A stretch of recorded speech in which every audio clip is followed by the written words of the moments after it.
కేటీఆర్ నీ ఈడియట్ మాటలు బంద్ చేయి ఫస్ట్.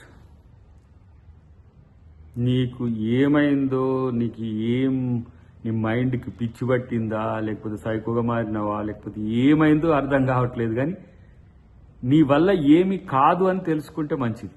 దానికి తోడు ఇంకా 2-3 తోడై బుడంకాయలు, వంకాయలు, దోసకాయలు మీరు ఏం చేయగలుగుతారు?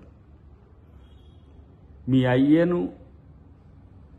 ప్రజలు తిరస్కరిస్తేనే పోయి ఫామ్ హౌస్లో పడి ఏ విధంగా గిలగిల కొట్టుకుంటుండో మీకు తెలుసు. దానికి కారణం ఎవరు? రేవంత్ రెడ్డి అని కూడా తెలుసు.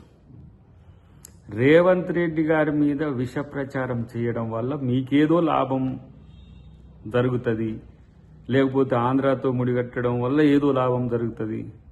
రోజు ఇట్లనే అబద్ధాలు ఆడదాము, ఏ విధంగా రేవంత్ రెడ్డిని మనము డిగ్రేడ్ చేద్దామని చూస్తే అంతకంతకు పెరిగిపోతున్న పరిస్థితి.